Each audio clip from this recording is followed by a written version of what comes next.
Hello, welcome. And first of all, I want to say thank you, whoever you are watching this video. And the second is, yeah, you might have already noticed the video is meant for introducing a device called Airnoter.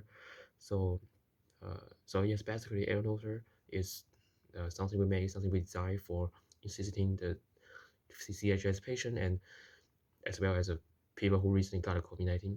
But we will make this introduction much more clear as the video go on. Yes, as you can see.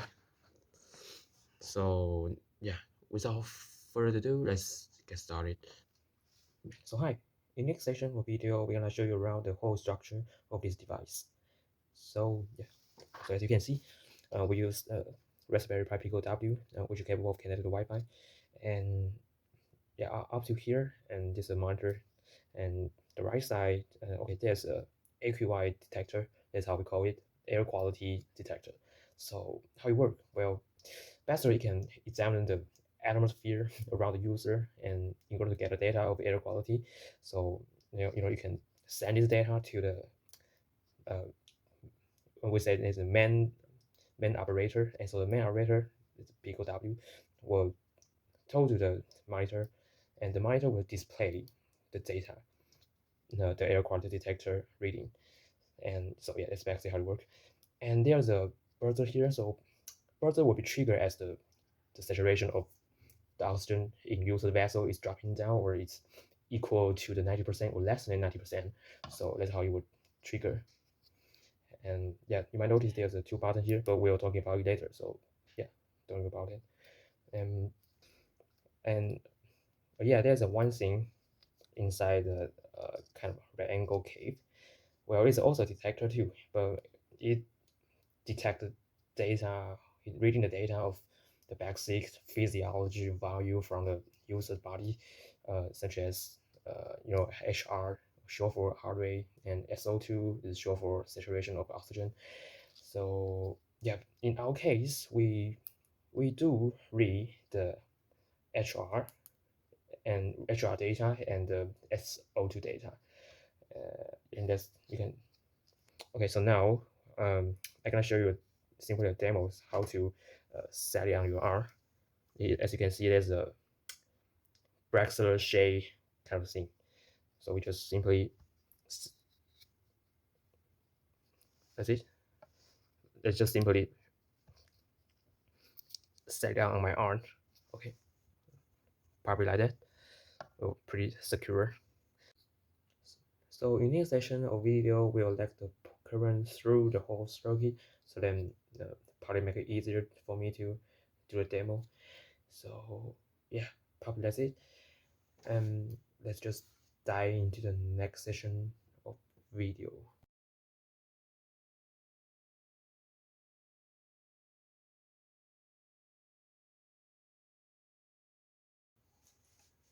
In this session of video, we'll power on the device in order to show how it actually works.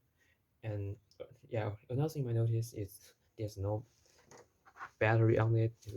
Is actually one of the superficial drawback, but I promise you will fix it out this problem in the future.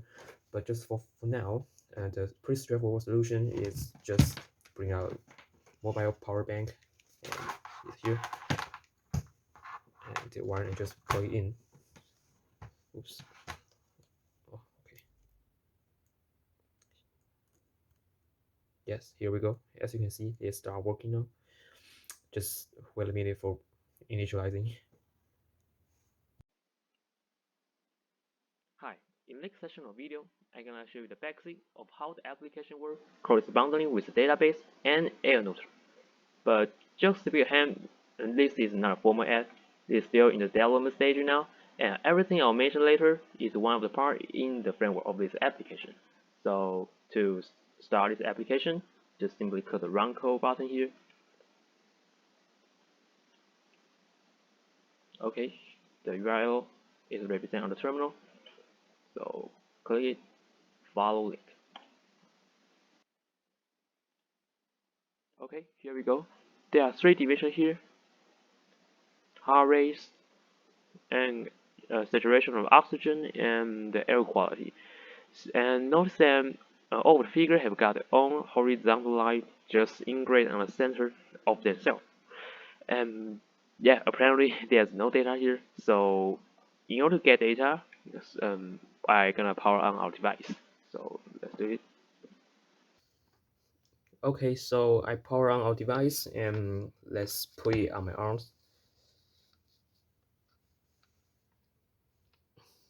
See, it start reading the data from my body.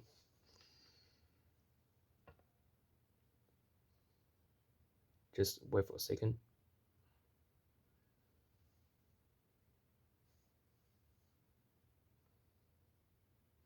Great. My heart rate is 136. Saturation of oxygen 99%. AQI so far so good. Okay, so we read the data and let's go back to our application. Okay, we back to our application now. So you can see here the data from my body is just represent all of the figure, whether it's heart rate, the oxygen level, or the air quality. So yeah, that's basically how it works. But there comes the issue. What if the content on the figure is just too small for user so that they can get the information clearly? Okay, to couple with this situation, we developed a zoom button.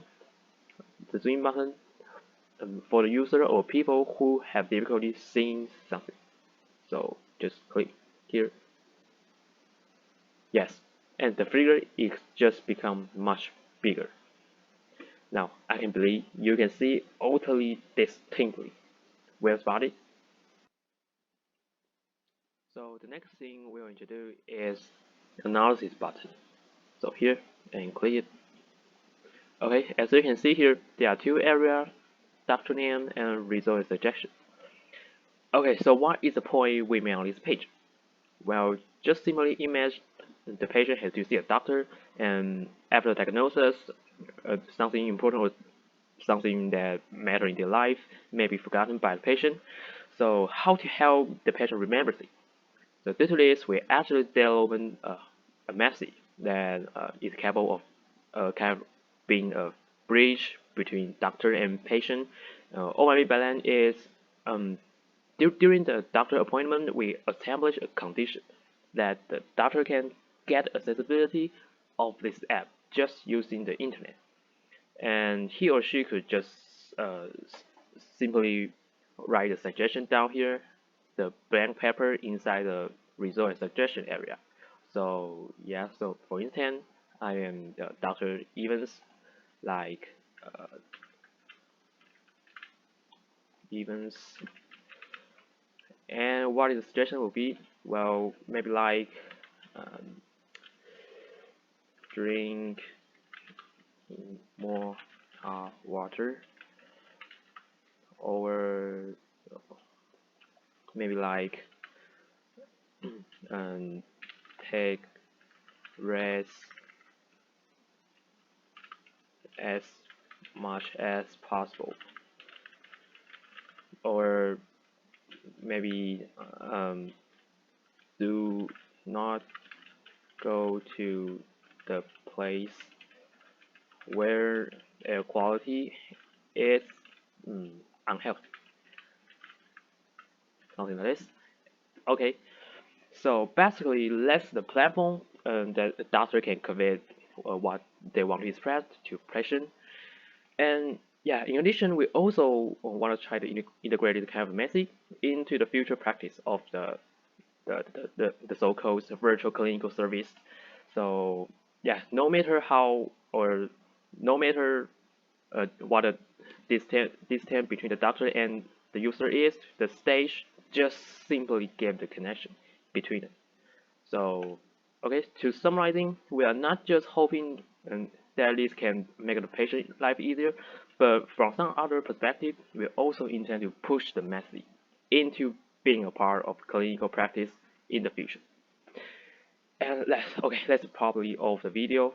And honestly, that's pretty much our 1 month culmination. At the end of the video, I still want to say thank you again, wherever you are and where you're from. I just pretty much appreciate that you are still watching this video. So, okay, peace out.